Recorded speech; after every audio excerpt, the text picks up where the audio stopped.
श्री लक्ष्मण जी का क्रोध। जनक के वचन सुनकर सभी स्त्री पुरुष जानकी जी की ओर देखकर दुखी हुए, परंतु लक्ष्मण जी तमतमा उठे। उनकी भौहें टेढ़ी हो गईं, होंठ फड़कने लगे और नेत्र क्रोध से लाल हो गए। श्री रघुवीर जी के डर से कुछ कह तो सकते नहीं, पर जनक के वचन उन्हें बाण से लगे। जब न रह सके तब श्री रामचंद्र जी के चरण कमलों में सिर नवाकर वे यथार्थ वचन बोले। रघुवंशियों में कोई भी जहां होता है, उस समाज में ऐसे वचन कोई नहीं कहता, जैसे अनुचित वचन रघुकुल शिरोमणि श्री राम जी को उपस्थित जानते हुए भी जनकजी ने कहे हैं। हे सूर्य कुल रूपी कमल के सूर्य, सुनिए, मैं स्वभाव ही से कहता हूं, कुछ अभिमान करके नहीं। यदि आपकी आज्ञा पाऊं तो मैं ब्रह्मांड को गेंद की तरह उठा लूं और उसे कच्चे घड़े की तरह फोड़ डालूं। मैं सुमेरु पर्वत को मूली की तरह तोड़ सकता हूं। हे भगवान, आपके प्रताप की महिमा से यह बेचारा पुराना धनुष तो कौन चीज है। ऐसा जानकर हे नाथ, आज्ञा हो तो कुछ खेल करूं, उसे भी देखिए। धनुष को कमल की डंडी की तरह चढ़ाकर उसे 100 योजन तक दौड़ा लिए चला जाऊं। हे नाथ, आपके प्रताप के बल से धनुष को कुकुरमुत्ते बरसाती छत्ते की तरह तोड़ दूं। यदि ऐसा न करूं तो प्रभु के चरणों की शपथ है, फिर मैं धनुष और तरकस को कभी हाथ में भी न लूंगा। ज्यों ही लक्ष्मण जी क्रोध भरे वचन बोले कि पृथ्वी डगमगा उठी और दिशाओं के हाथी कांप गए। सभी लोग और सब राजा डर गए। सीता जी के हृदय में हर्ष हुआ और जनक जी सकुचा गए। गुरु विश्वामित्र जी, श्री रघुनाथ जी और सब मुनि मन में प्रसन्न हुए और बार बार पुलकित होने लगे। श्री रामचंद्र जी ने इशारे से लक्ष्मण को मना किया और प्रेम सहित अपने पास बैठा लिया। विश्वामित्र जी शुभ समय जानकर अत्यंत प्रेम भरी वाणी बोले, हे राम, उठो, शिव जी का धनुष तोड़ो और हे तात, जनक का संताप मिटाओ। गुरु के वचन सुनकर श्री राम जी ने चरणों में सिर नवाया। उनके मन में न हर्ष हुआ न विषाद, और वे अपनी एंडा खड़े होने की शान से जवान सिंह को भी लजाते हुए सहज स्वभाव से ही उठ खड़े हुए लिखे। मंच रूपी उदयाचल पर रघुनाथ जी रूपी बाल सूर्य के उदय होते ही सब संत रूपी कमल खिल उठे और नेत्र रूपी भौंर्रे हर्षित हो गए। राजाओं की आशा रूपी रात्रि नष्ट हो गई। उनके वचन रूपी तारों के समूह का चमकना बंद हो गया। वे मौन हो गए। अभिमानी राजा रूपी कुमुद संकुचित हो गए और कपटी राजा रूपी उल्लू छिप गए। मुनि और देवता रूपी चकवे शोक रहित हो गए। वे फूल बरसाकर अपनी सेवा प्रकट कर रहे हैं। प्रेम सहित गुरु के चरणों की वंदना करके श्री रामचंद्र जी ने मुनियों से आज्ञा मांगी। समस्त जगत के स्वामी श्री राम जी सुंदर मत वाले श्रेष्ठ हाथी की सी चाल से स्वाभाविक ही चले। श्री रामचंद्र जी के चलते ही नगर भर के सब स्त्री पुरुष सुखी हो गए और उनके शरीर रोमांच से भर गए। उन्होंने पितर और देवताओं की वंदना करके अपने पुण्यों का स्मरण किया। यदि हमारे पुण्यों का कुछ भी प्रभाव हो तो हे गणेश गोसाई, रामचंद्र जी शिव जी के धनुष को कमल की डंडी की भांति तोड़ डालें।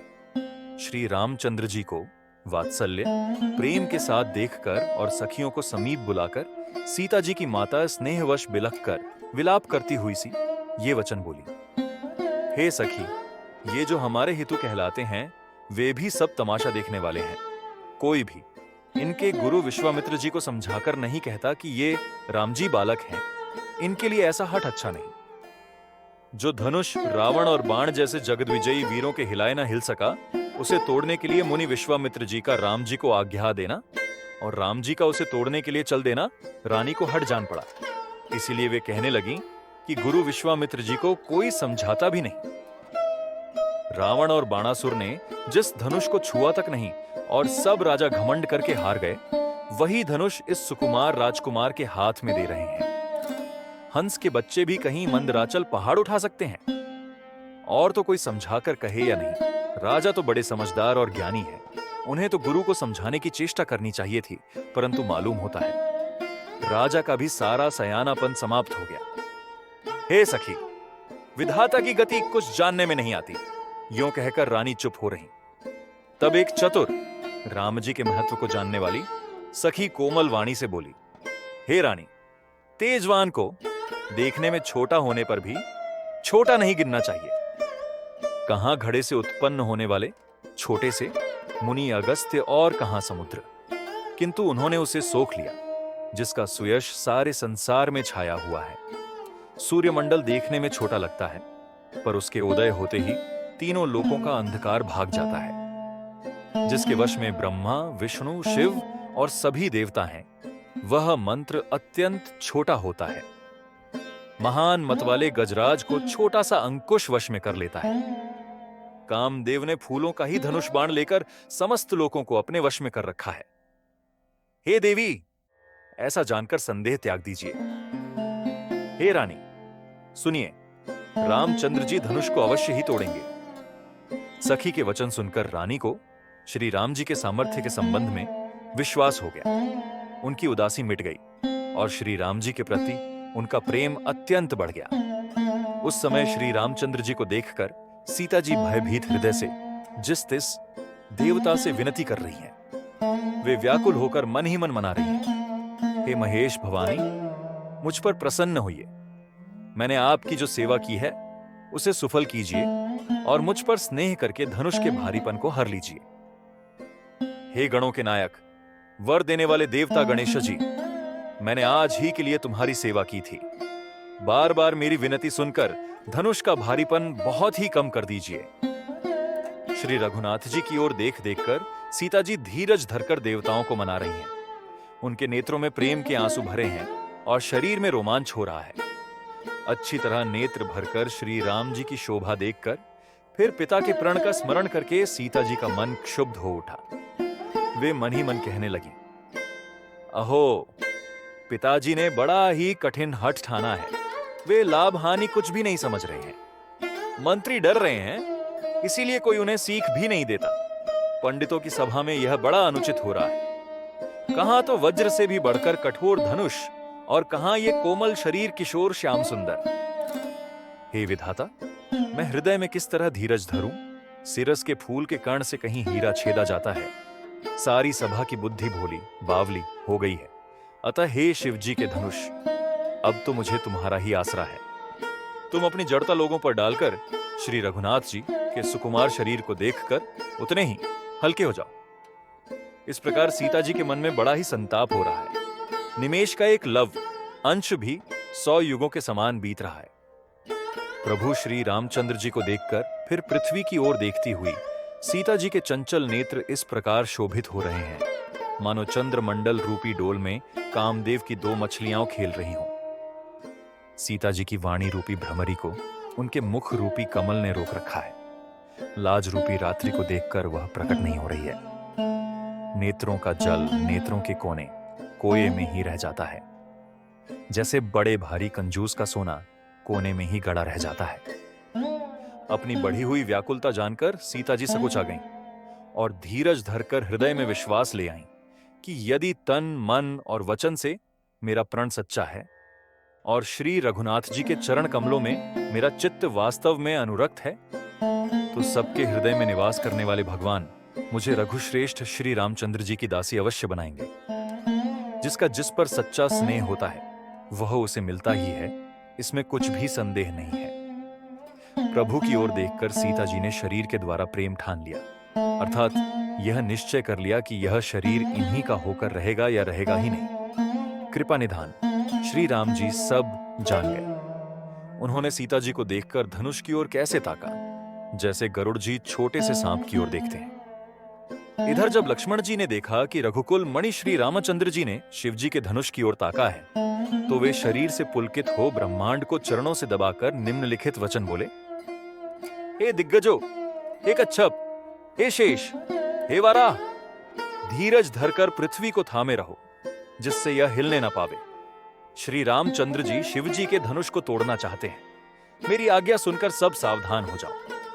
श्री रामचंद्र जी जब धनुष के समीप आए, तब सब स्त्री पुरुषों ने देवताओं और पुण्यों को मनाया। सबका संदेह और अज्ञान, नीच राजाओं का अभिमान, परशुराम जी के गर्व की गुरुता, देवता और श्रेष्ठ मुनियों की कातरता, भय, सीता जी का सोच, जनक का पश्चाताप और रानियों के दारुण दुख का दावानल, ये सब शिव जी के धनुष रूपी बड़े जहाज को पाकर समाज बनाकर उस पर जा चढ़े। ये श्री रामचंद्र जी की भुजाओं के बल रूपी अपार समुद्र के पार जाना चाहते हैं, परंतु कोई केवट नहीं है। धनुष भंग। श्री राम जी ने सब लोगों की ओर देखा और उन्हें चित्र में लिखे हुए से देखकर फिर कृपाधाम श्री राम जी ने सीता जी की ओर देखा और उन्हें विशेष व्याकुल जाना। उन्होंने जानकी जी को बहुत ही विकल देखा।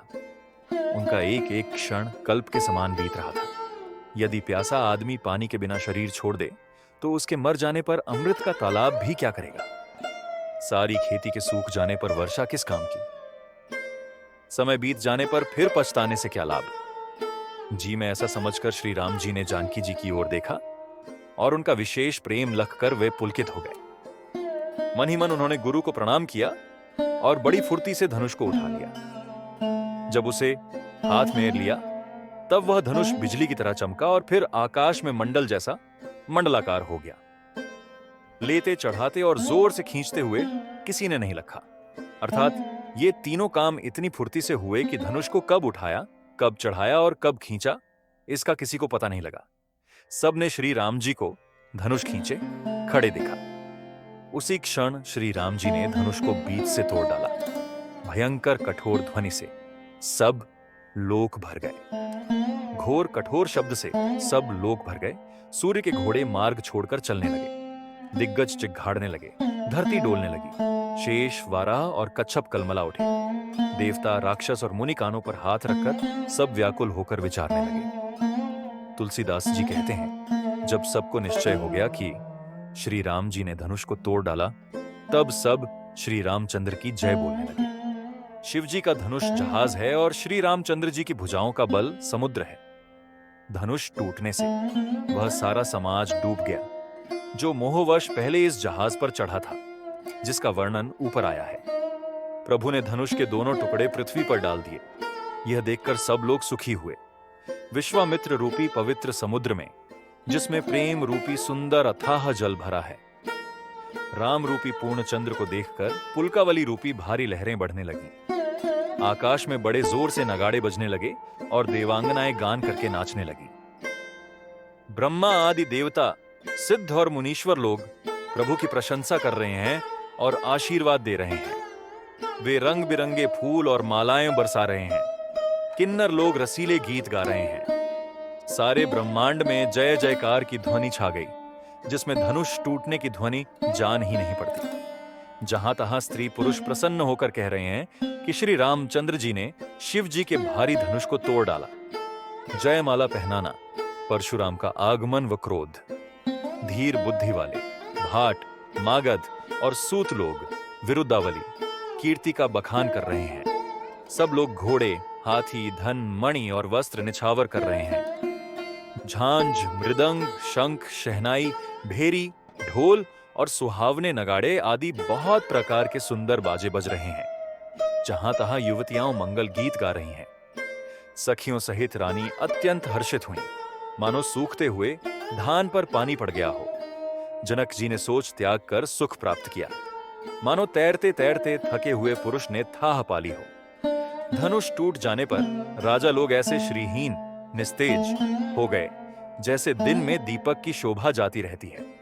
सीता जी का सुख किस प्रकार वर्णन किया जाए, जैसे चातकी स्वाति का जल पा गई हो। श्री राम जी को लक्ष्मण जी किस प्रकार देख रहे हैं, जैसे चंद्रमा को चकोर का बच्चा देख रहा हो।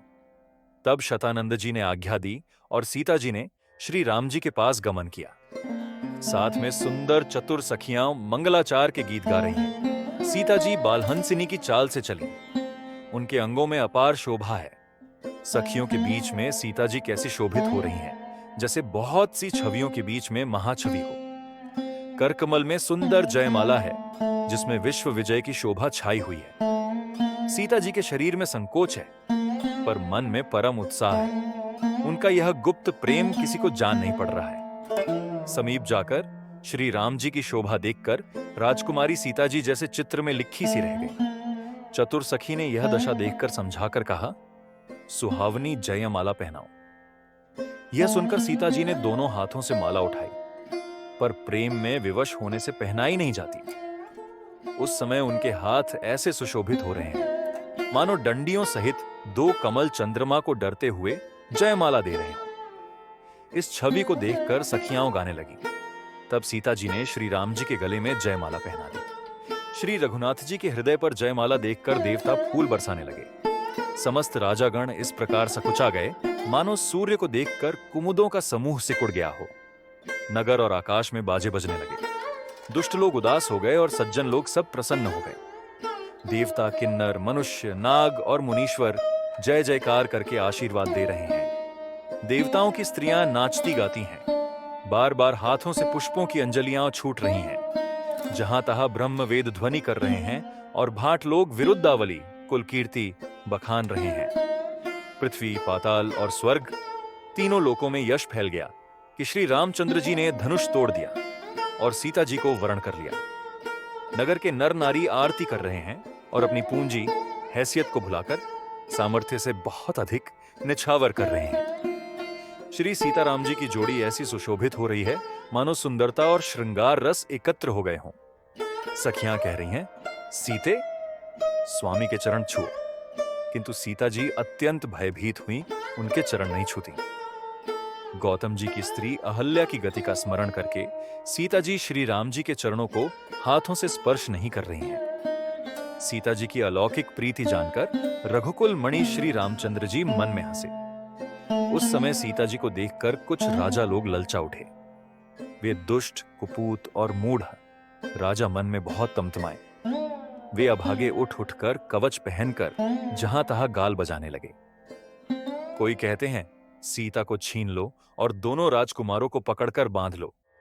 धनुष तोड़ने से ही चाह नहीं सरेगी, पूरी होगी। हमारे जीते जी राजकुमारी को कौन ब्याह सकता है? यदि जनक कुछ सहायता करें तो युद्ध में दोनों भाइयों सहित उसे भी जीत लो। ये वचन सुनकर साधु राजा बोले, इस निर्लज्ज राज समाज को देखकर तो लाज भी लजा गई।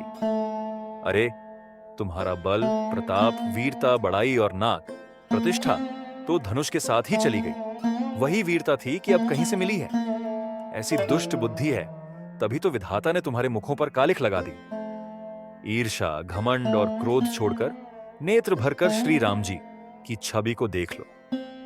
लक्ष्मण के क्रोध को प्रबल अग्नि जानकर उसमें पतंगे मत बनो। जैसे गरुड़ का भाग कौवा चाहे, सिंह का भाग खरगोश चाहे, बिना कारण ही क्रोध करने वाला अपनी कुशल चाहे, शिवजी से विरोध करने वाला सब प्रकार की संपत्ति चाहे, लोभी लालची सुंदर कीर्ति चाहे, कामी मनुष्य निष्कलंकता चाहे तो क्या पा सकता है?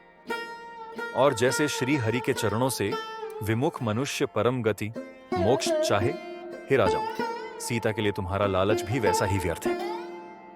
कोलाहल सुनकर सीता जी शंकित हो गईं। तब सखियां उन्हें वहां ले गईं, जहां रानी सीता जी की माता थीं। श्री रामचंद्र जी मन में सीता जी के प्रेम का बखान करते हुए स्वाभाविक चाल से गुरु जी के पास चले। रानियों सहित सीता जी दुष्ट राजाओं के दुर्वचन सुनकर सोच के वश हैं कि न जाने विधाता अब क्या करने वाले हैं। राजाओं के वचन सुनकर लक्ष्मण जी इधर उधर ताकते हैं, किंतु श्री रामचंद्र जी के डर से कुछ बोल नहीं सकते। उनके नेत्र लाल और भौहें टेढ़ी हो गईं और वे क्रोध से राजाओं की ओर देखने लगे, मानो मतवाले हाथियों का झुंड देखकर सिंह के बच्चे को जोश आ गया हो। खलबली देखकर जनकपुरी की स्त्रियां व्याकुल हो गईं और सब मिलकर राजाओं को गालियां देने लगीं। उसी मौके पर शिवजी के धनुष का टूटना सुनकर भृगुकुल रूपी कमल के सूर्य परशुराम जी आए। इन्हें देखकर सब राजा सकुचा गए, मानो बाज के झपटने पर बटेर लुक छिप गए हों। गोरे शरीर पर विभूति भस्म बड़ी फब रही है और विशाल ललाट पर त्रिपुंड्र विशेष शोभा दे रहा है। सिर पर जटा है, सुंदर मुख चंद्र क्रोध के कारण कुछ लाल हो आया है। भौहें टेढ़ी और आंखें क्रोध से लाल हैं। सहज ही देखते हैं तो भी ऐसा जान पड़ता है मानो क्रोध कर रहे हैं। बैल के समान ऊंचे और पुष्ट कंधे हैं, छाती और भुजाएं विशाल हैं। सुंदर यज्ञोपवीत धारण की, माला पहने और मृग चर्म लिए हैं। कमर में मुनियों का वस्त्र वल्कुल और 2 तरकस बांधे हैं। हाथ में धनुष बाण और सुंदर कंधे पर फरसा धारण किए हैं। शांत वेश है, परंतु करनी बहुत कठोर है। स्वरूप का वर्णन नहीं किया जा सकता। मानो वीर रस ही मुनि का शरीर धारण करके जहां सब राजा लोग हैं वहां आ गया हो। परशुराम जी का भयानक वेश देखकर सब राजा भय से व्याकुल हो उठ खड़े हुए और पिता सहित अपना नाम कह कहकर सब दंडवत प्रणाम करने लगे। परशुराम जी हित समझकर भी सहज ही जिसकी ओर देख लेते हैं, वह समझता है मानो मेरी आयु पूरी हो गई। फिर जनक जी ने आकर सिर नवाया और सीता जी को बुलाकर प्रणाम कराया। परशुराम जी ने सीता जी को आशीर्वाद दिया। सखियां हर्षित हुईं और वहां अब अधिक देर ठहरना ठीक न समझकर वे सयानी सखियां उनको अपनी मंडली में ले गई। फिर विश्वामित्र जी आकर मिले और उन्होंने दोनों भाइयों को उनके चरण कमलों पर गिराया। विश्वामित्र जी ने कहा, ये राम और लक्ष्मण राजा दशरथ के पुत्र हैं। उनकी सुंदर जोड़ी देखकर परशुराम जी ने आशीर्वाद दिया। कामदेव के भी मद को छुड़ाने वाले श्री रामचंद्र जी के अपार रूप को देखकर उनके नेत्र थकित स्तंभित हो रहे। फिर सब देखकर जानते हुए भी अनजान की तरह जनक जी से पूछते हैं कि कहो, यह बड़ी भारी भीड़ कैसी है? उनके शरीर में क्रोध छा गया, जिस कारण सब राजा आए थे। राजा जनक ने वे सब समाचार कह सुनाए। जनक के वचन सुनकर परशुराम जी ने फिरकर दूसरी ओर देखा तो धनुष के टुकड़े पृथ्वी पर पड़े हुए दिखाई दिए। अत्यंत क्रोध में भरकर वे कठोर वचन बोले, रे मूर्ख जनक, बता धनुष किसने तोड़ा? उसे शीघ्र दिखा, नहीं तो अरे मूढ़, आज मैं जहां तक तेरा राज्य है वहां तक की पृथ्वी उलट दूंगा। राजा को अत्यंत डर लगा, जिसके कारण वे उत्तर नहीं देते। यह देखकर कुटिल राजा मन में बड़े प्रसन्न हुए। देवता, मुनि, नाग और नगर के स्त्री पुरुष सभी सोच करने लगे। सबके हृदय में बड़ा भय है। सीता जी की माता मन में पछता रही हैं कि हाय, विधाता ने अब बनी बनाई बात बिगाड़ दी। परशुराम जी का स्वभाव सुनकर सीता जी को आधा क्षण भी कल्प के समान बीतते लगा। तब श्री रामचंद्र जी सब लोगों को भयभीत देखकर और सीता जी को डरी हुई जानकर बोले। उनके हृदय में न कुछ हर्ष था न विषाद।